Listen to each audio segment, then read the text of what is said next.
Good evening, everybody, and thank you for tuning in to the SportzMoose Media Podcast for the week.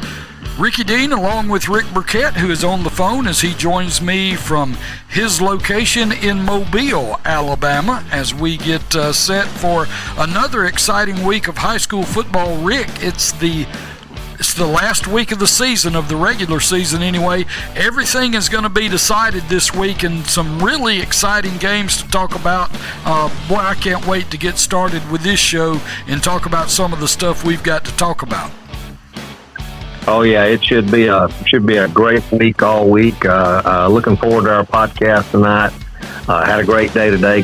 Went to church and heard a great message from the pastor. And supposed to get a cool front coming through tomorrow.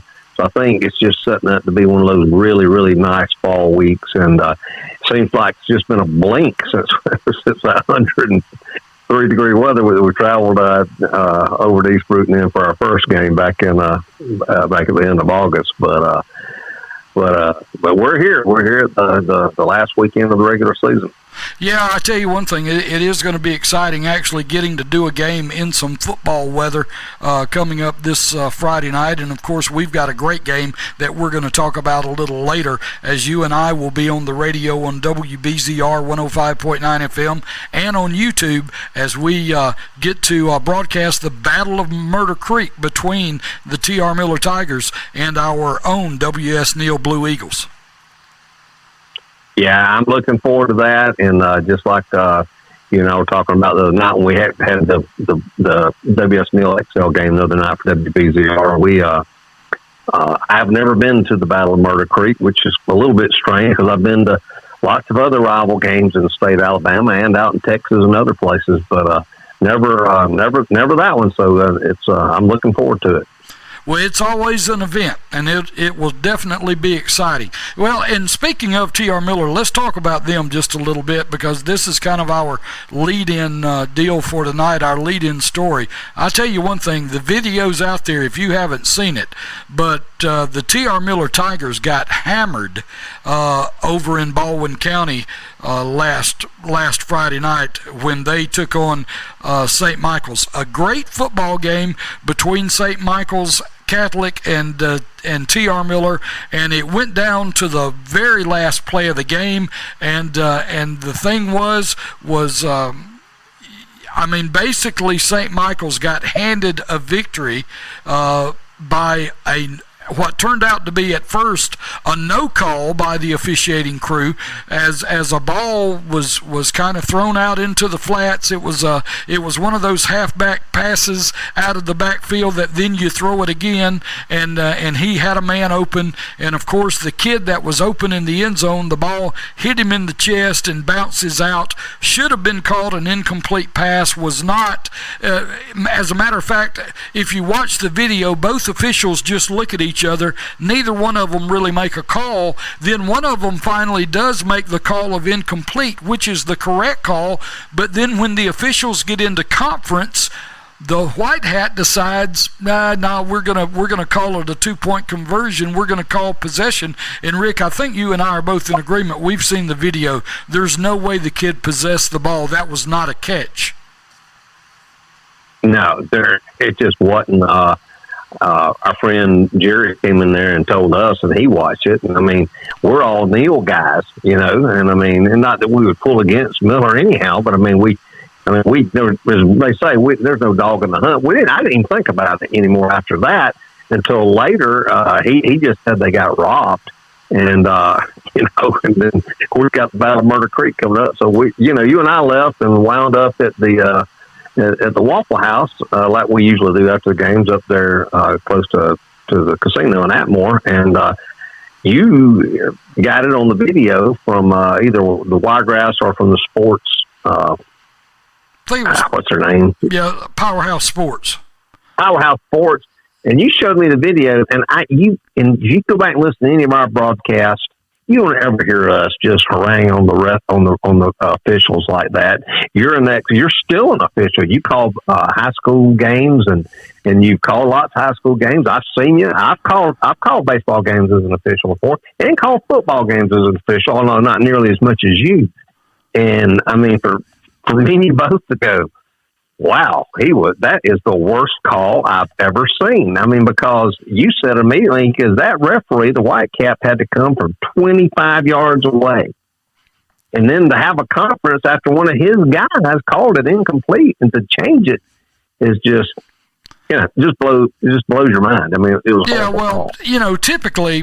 Typically the way that happens is the white hat, of course, he's the head referee, and so he's out there and he'll go to his guys because obviously people are screaming from the sidelines and from the stands that, hey, that's a catch and everything else. One of his guys, who is, oh, by the way, right on top of the call, has signaled incomplete. And so usually what happens is they'll all get together in conference, and the white hat will look at the official nearest the play and say, what do you got? And his response, of course, is, well, I've got incomplete. That's what I saw. And normally the white hat says to him in return, okay, you're the closest to the play. It's your call. That's in your area. We're going to go with what you got. We got incomplete, and then relays that, as a full-blown announcement of, hey, we've got incomplete. None of that happened. I mean, they got together, but rather than go with what the guy had that was right there on top of the play, which would have been right, the white hat took it upon himself to say, no, me from 25 yards away, I'm going to go with a catch. And it was just, it was jacked up all the way around. I've read a lot of commentary on the play itself. You have too, going through, scrolling, looking, and I know these are all, social media watches and stuff that these people are doing, but still they see the video, and everybody that is up in arms about the whole thing, they're not all T.R. Miller fans. They're football fans there's a lot of people, and I guarantee you it's got to be in the 90-something percentile. It's way up there that say, nah, that wasn't a catch. No, I've read hundreds of them so far. Being retired, I have that kind of time on my hands sometimes. I've heard that about you. Yeah. The St. Michael's folks, or nobody's even on there arguing about it, that it was a bad call. Well, and a lot of people comment, and some of the people I just know, for being so old. But I see it, people I know commenting, and I know they're not necessarily Miller fans either. They're not Miller fans, but it's just a bad call. And I'm going to go ahead and allude to something. I'm not going to allude to it. St. Michael's played another game earlier in the year in which another coach that we're familiar with called into question the officiating, and I saw that one too, and it was another terrible call. So it's probably safe to say that Coach Phillip Rivers probably is not crazy about it, because now when he gets in the playoffs, I just about guarantee you he won't get any questionable calls at all. And I've made this comment before about officiating, and we need to quickly move on here, and because we're going to end up spending our whole time on this one call. But the whole thing is when you get a reputation of things, if a team gets a certain reputation of, hey, they get all the good calls or whatever comes up, then you better know that going into that next game, that the officiating crews, they talk about things like that, and so they say, hey, we really got to keep this thing evened out. So it happens. It's just human nature. And I'm not saying that anything was done the other night that was done wrong on purpose. It was a bang bang play. It happened spur of the moment, but the lack of any call at all in the initial call process, when they both just kind of froze and look at each other, because that was a 7-man crew. We talked about that, because you had a guy at the goal line and you had a guy at the end line.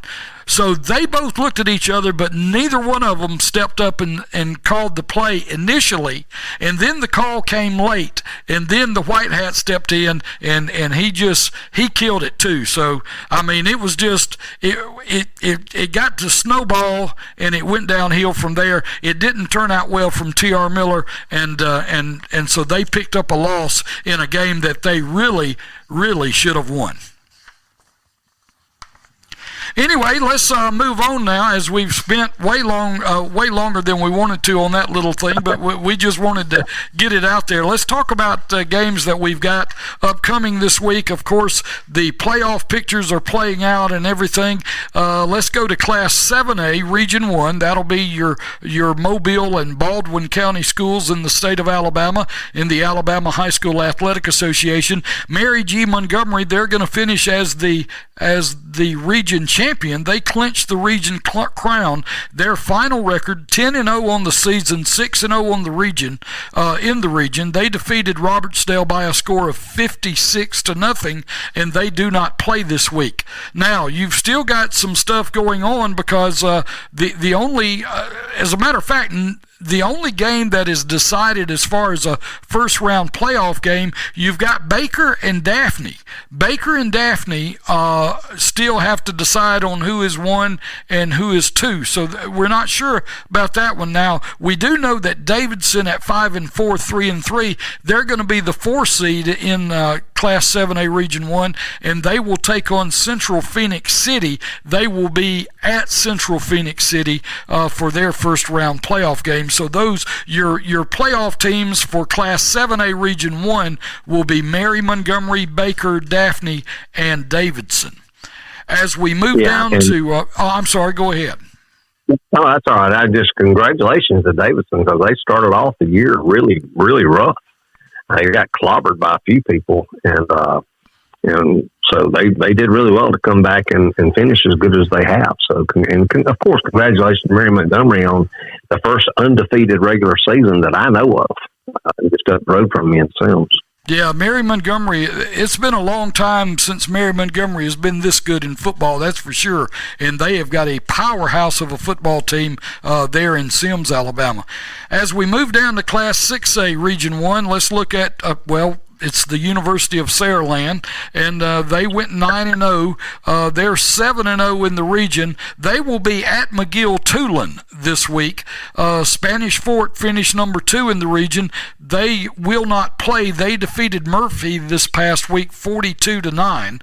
You got Theodore in the region. They're right now they're the number 3 seed. Looks like that's where actually, it'll be between Theodore and St. Paul's. Yeah, they've got to play each other. So the winner will be the 3 seed, the loser will be the number 4 seed, and they will be on the road the first round of the playoffs at either Hueytown or Hillcrest, Tuscaloosa. So in your first two, your 2 host teams up top, Saraland will host McAdory in the first round of the playoffs, and Spanish Fort will host Bessemer City. So congratulations to Saraland, Spanish Fort, Theodore, and St. Paul's for all being playoff teams. And unfortunately, the first round, Theodore and St. Paul's will be on the road, and who they will play will be decided this Friday night. Yes, sir. Congratulations to all of them. Now move down to Class 5A Region 1. You've got Gulf Shores, and Gulf Shores has been just incredible all year long.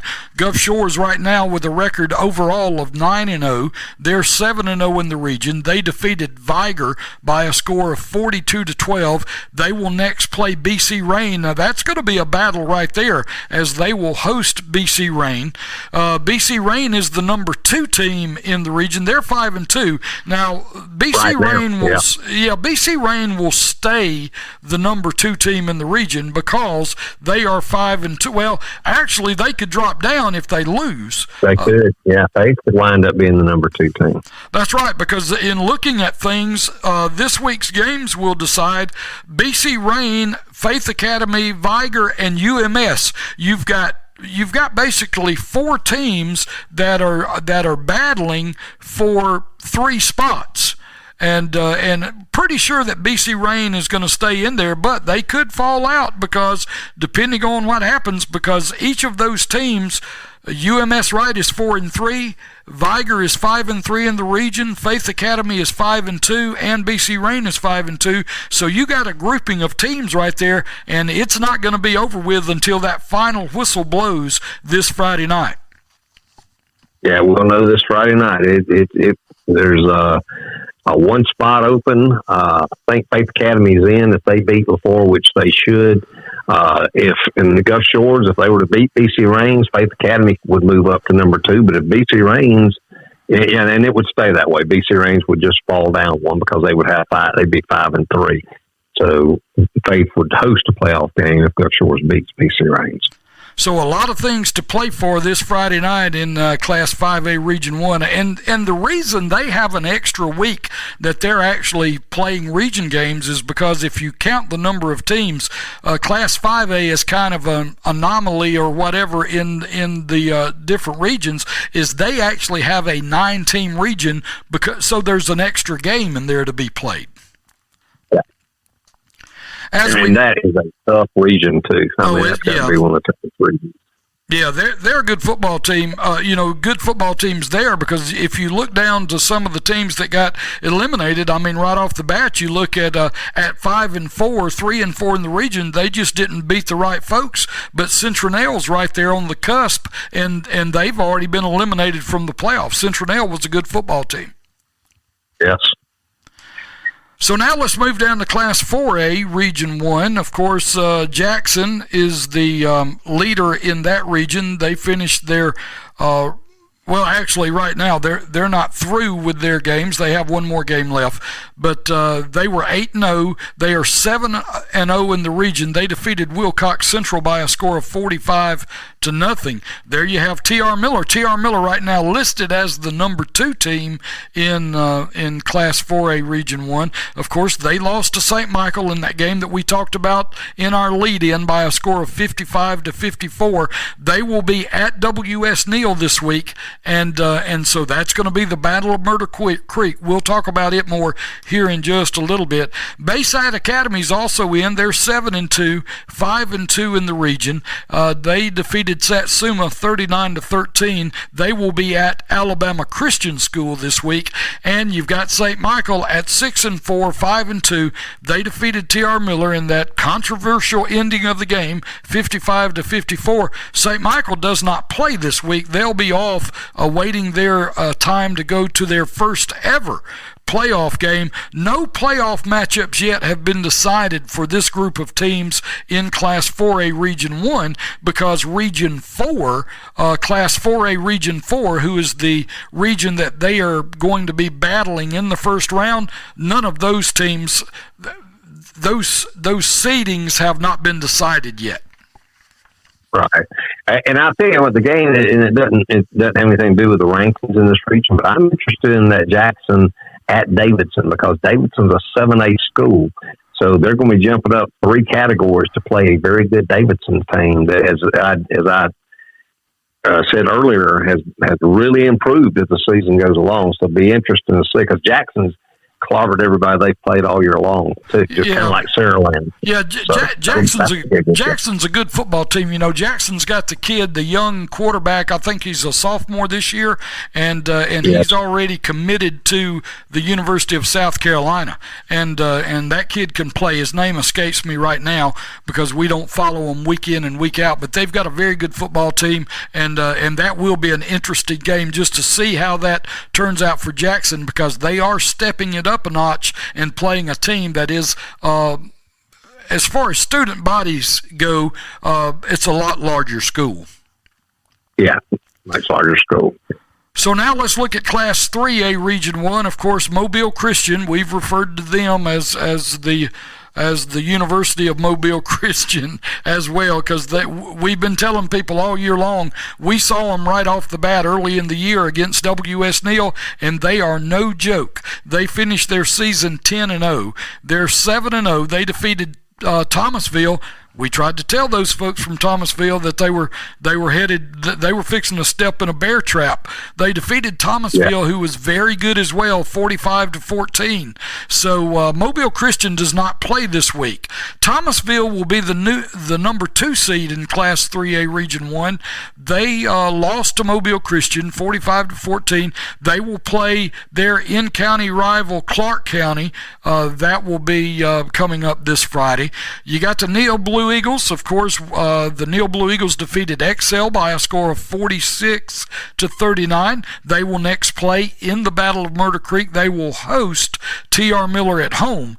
And then you've got the Flomaton Hurricanes, who are 5-4 on the year, 4-3 in the region. They defeated Monroe County by a score of 41-28. They will take on Marengo this Friday night. Now, if you look at Class 3A Region 1, those first-round playoff games have already been set. You've got Mobile Christian will host Beulah in the first round. Thomasville will host Dadeville in the first round. You and I, with the Neal Blue Eagles, will be traveling northbound and across the state about 4 hours to Randolph County High School up in Wedowee. And then you've got Flomaton, the Hurricanes. They'll be going to Anniston to take on Walter Welborn. So I tell you, it's going to be an exciting time. With this week is the last week of the regular season. The next week it's win or pack your lunch and go to the house. Every week is basically a one-game season once you get into the playoffs. Yeah, and I'm looking forward to it. I'm looking forward to first the Battle of Murder Creek, which will be my first time there, and helping you call the game, and then I'm looking forward to the trip to Wedowee. Yeah, that's going to be a lot of fun. And the best of luck to all these things. We got to know lots of the people on these other teams as we played them throughout the year, and from being in the media, and they're all nice folks, and so the best of luck to everybody. Yeah, best of luck to all our playoff teams from Class 3A Region 1.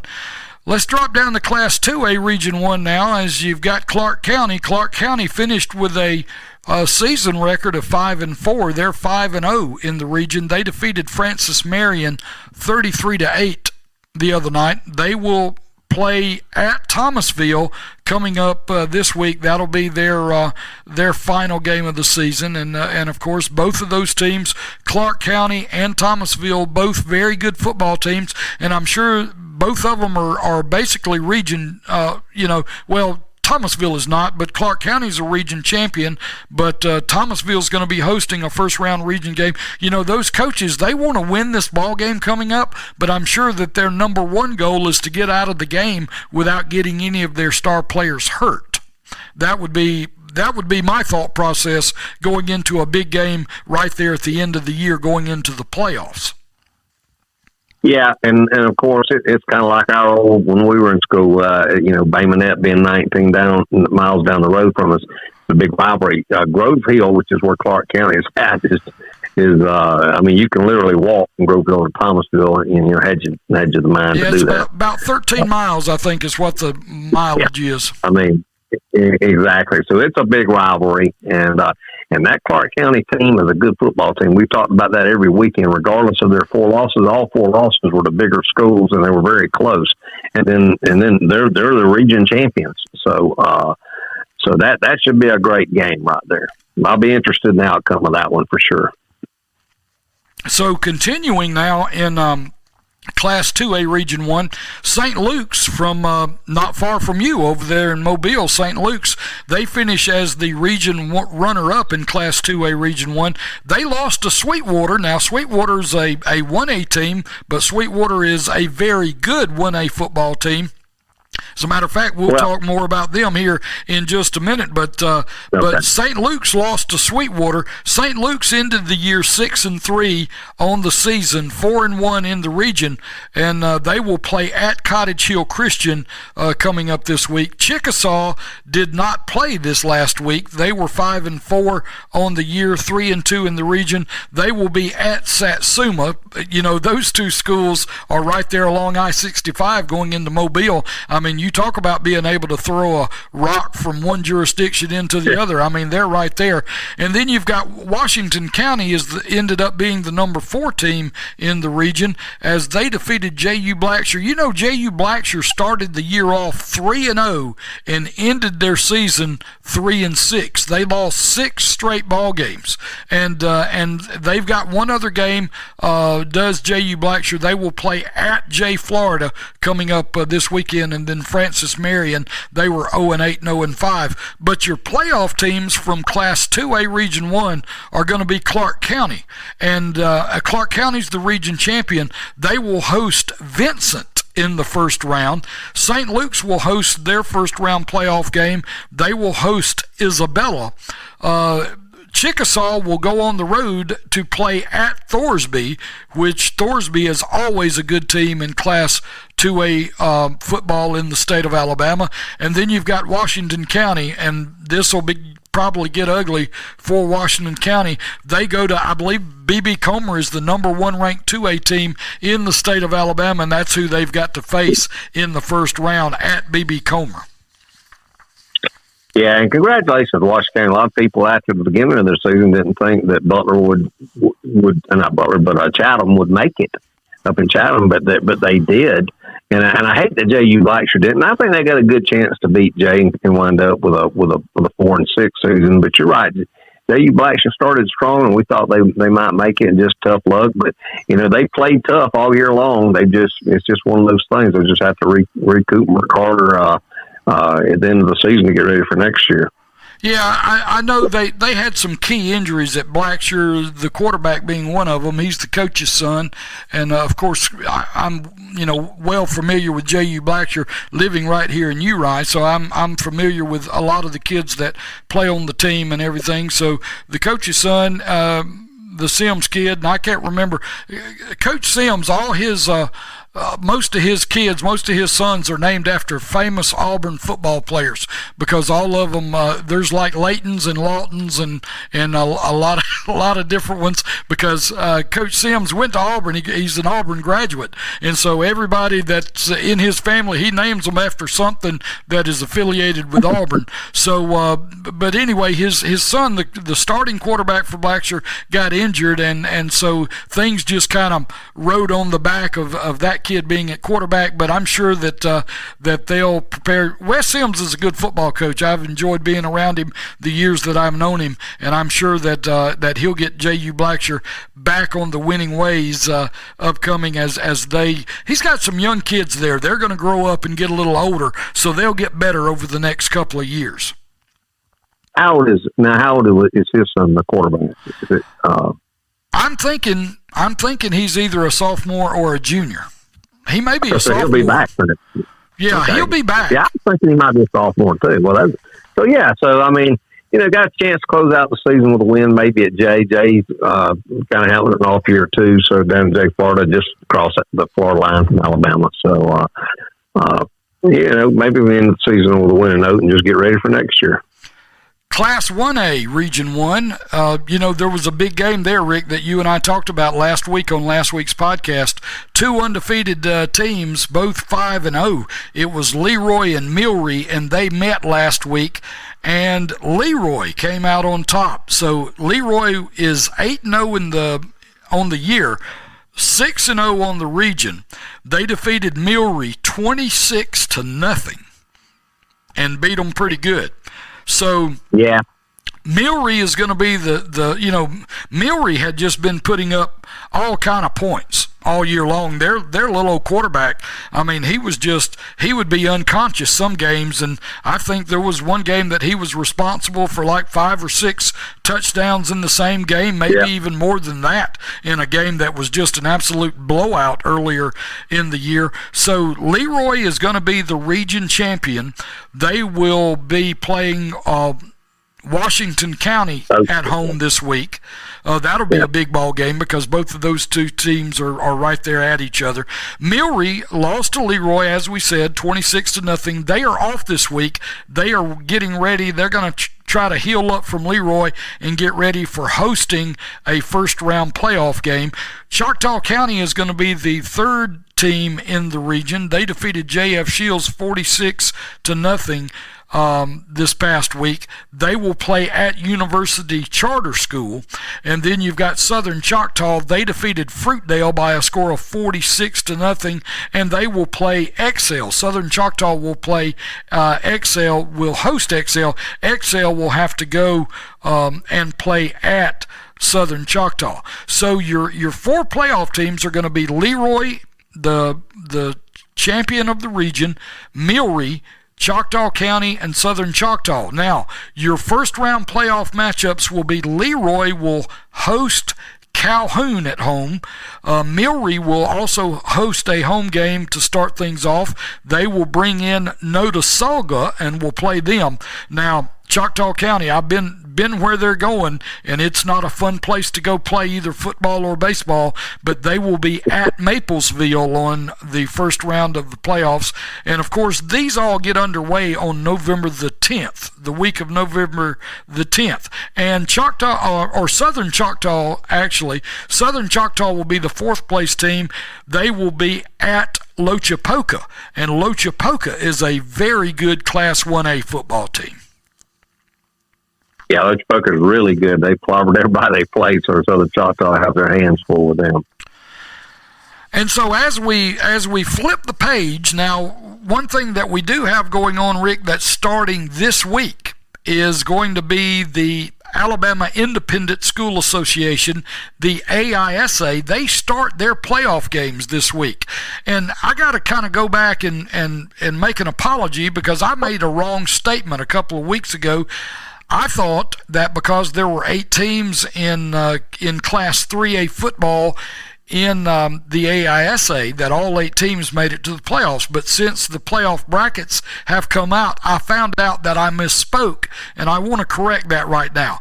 The first 2 teams in Class 3A in the AISA, they get first-round byes. So the 7th and 8th place teams, they do not get invited to go to the playoffs. But what you've got is you've got matchups now of number 3 playing number, okay, I got to do the math in my head. You got number 3 playing number 6 and number 4 playing number 5 to start everything off in the AISA.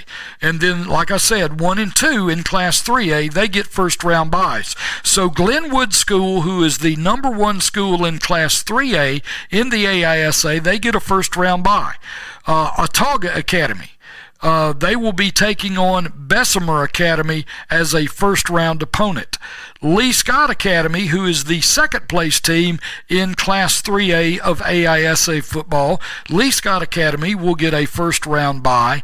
And Fort Dale Academy, right up the road from us here in Greenville, Fort Dale Academy will be playing a school that's not far from me right here. They will be taking on Monroe Academy in the first round of the playoffs, and that's how the playoff picture gets started here this Friday night on November 3rd. That'll be the start of the AISA playoffs in Class 3A. And best of luck, Coach Feller and the boys up there at Monroe Academy. Yeah, Coach Toble. Toble. Yeah, Coach Toble. Been in a while. He has, yeah, been there. Yeah, and as a matter of fact, I knew him way back. I knew Coach Tuberville Mitchell when he was way back at, he was actually like Cooper's PE teacher way back at Neal Elementary School back years ago. I met him there when Cooper was in the first stinking grade way back then, and Cooper's, that's 22 years ago. But yeah, he's been at Monroe Academy a long time and has had some really good football teams there at Monroe Academy. So yes, good luck to the Volunteers of Monroe Academy as they get started in the playoffs this week. Now, if we move down to Class 2A, the playoff bracket there, hey, not an easy road to hoe for Escambia Academy as the Cougars. They will be making that trip to go play Chambers Academy, so that's where they've got to go right off the bat. Hooper Academy's got to go to Patrician Academy. That'll be also a first-round game in the 2A playoff bracket in the AISA. Banks Academy will host Macon East Academy in the first round, and Clark Prep from right over here at Grove Hill, Clark Prep will have to go and play Edgewood Academy. So those are your Class 2A playoff games to get things started in the AISA this Friday night. Yeah, best of luck to the Cougars. I sent Tim Doerr a message earlier telling him good luck, and make sure he wears his earplugs there at Chambers Academy. Chambers Academy is probably the best team in the AISA this year. They beat number 1 ranked Glenwood up at 3A last weekend pretty handily, and nobody's even come close to them. So they got a lot of pride, and there's a football team up there at Lafayette, Alabama, and it's going to be a tough one for the Cougars. But best of luck to them, and congratulations for getting to go.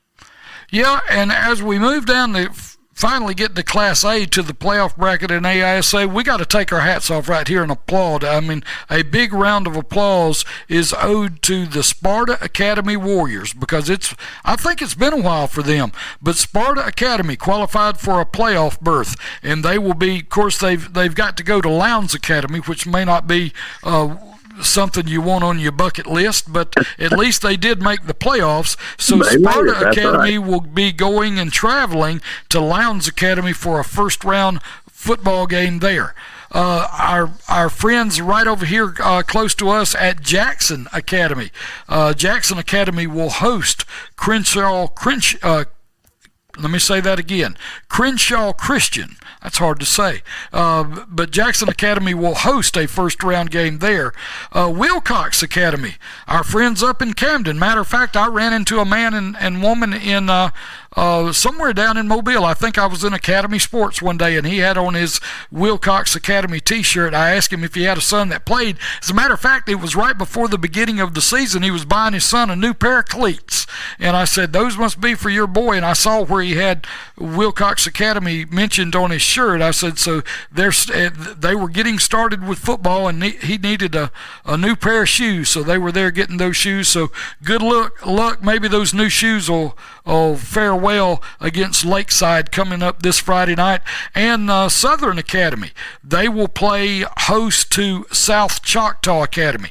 So that game is going to wrap up the first round games of the AISA playoffs as they get started. And we don't mention much of this, but I'm going to go ahead and mention it now because, I've never seen one of these games played, but I'd like to, and maybe I'll get a chance. Maybe I can put this on one of my bucket list games. But they play 8-man football in the AISA, and the 8-man playoffs right now, as the playoff bracket is shown, you've got Cornerstone Christian with a bye, Springwood with a bye, and Meadowview Christian is in the playoffs. Those are the only 3 teams that are listed right now, but it would be interesting to me to go get to see a game of 8-man playoff or 8-man football in the playoffs for the AISA. I bet that's a different look than seeing 11 on 11.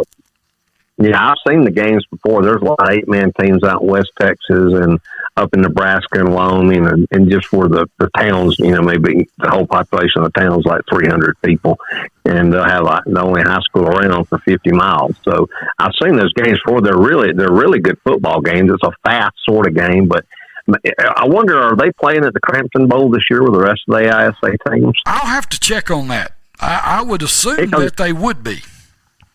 Yeah, because if we're available, we may not be, depending on what's going on. We had talked about possibly going up for that, so we might get to watch one. That's right. That would be interesting to go see.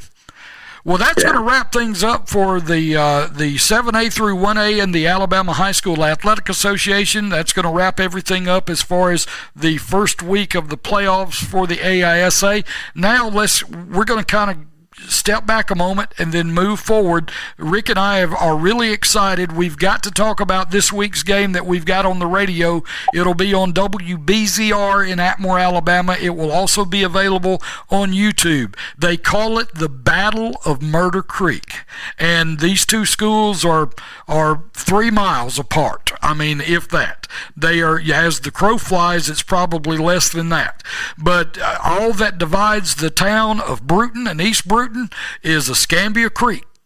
Murder Creek, and so that's where the name comes from, the Battle of Murder Creek. Of course, Rick, you're a history buff, and you know all about the all that history stuff with Murder Creek and everything. Certainly more than I do. But I tell you one thing, something that I do know about is I do know about this football game, and this football game is always a barn burner, and it is one that if you live close by, you always circle it on your schedule because there are hearts broken in the Battle of Murder Creek. Yeah, it's a huge game for. I mean, everybody around that part of the country, this part of the country, has heard of the Battle of Murder Creek.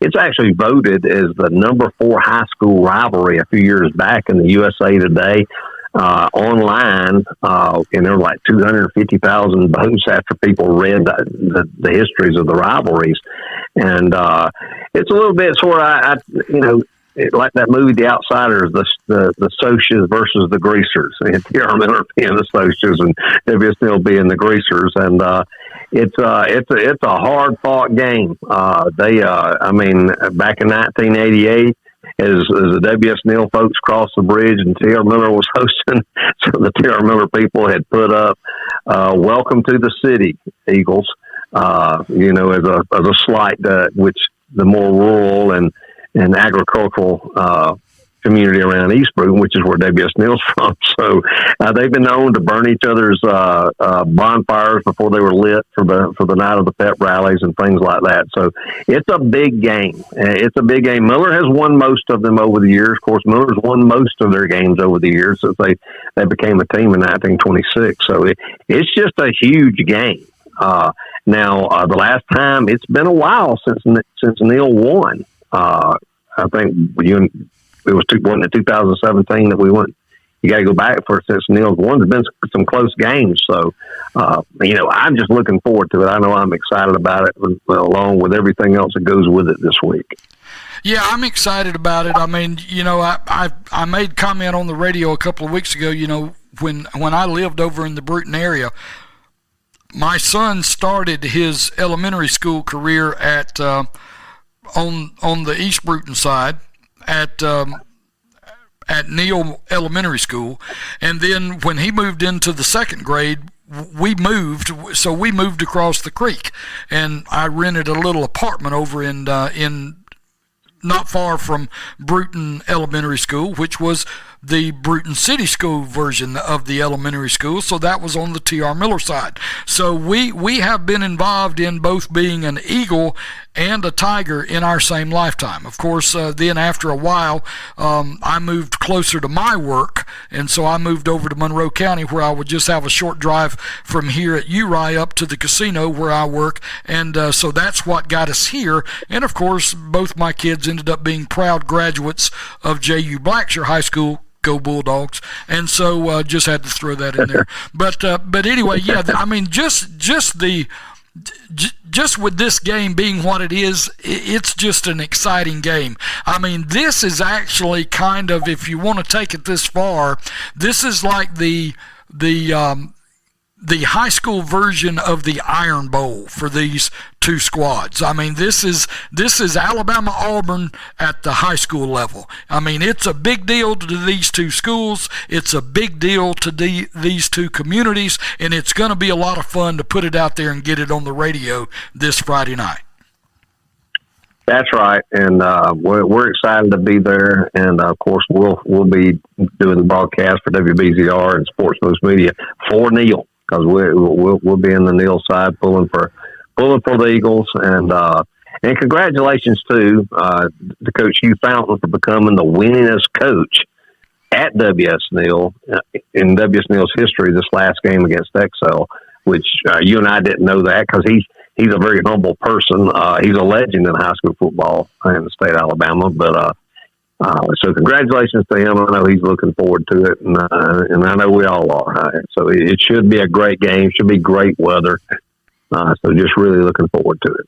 Yeah, we hope to see you folks there, and want to invite you out to come be a part. And certainly we want to invite you to invite your friends, tell your friends and neighbors to tune in to our podcast. We call this podcast the SportzMoose Media Podcast, and we right now we're all about high school football in Southwest Alabama, and so we're all about it. And as a matter of fact, we're going to be doing more more football-related stuff all the way as we get into the playoffs, so stay with us for that, and we'll expand our coverage some during the playoffs as the number of teams that we have to cover kind of dwindles. Then we'll expand our coverage on out and talk about some more schools from further north of us and different things like that. But we're just trying to get the good word out there that high school football is a great sport to follow, and we're excited about it. We enjoy being a part of it each and every week, and we want you to, hey, get out and support your local team. If you're not from anywhere around here, wherever you may be listening to this podcast from, there's a high school football team somewhere close to you. Go watch a game on Friday night. You will not regret it. Well, with all that being said, Rick, that's going to wrap us up for the night. I'll look forward to seeing you Friday night, Friday afternoon, as we have our pregame meal, of course, and then we'll get set for the broadcast on Friday night as we broadcast the next episode of the Battle of Murder Creek between T.R. Miller and W.S. Neal. That'll be on the radio and on YouTube this Friday night. Rick, good night. Hey, man, nice talking to you tonight, and I hope you have a good rest of your week. Same here, Ricky. I appreciate it very much. You too.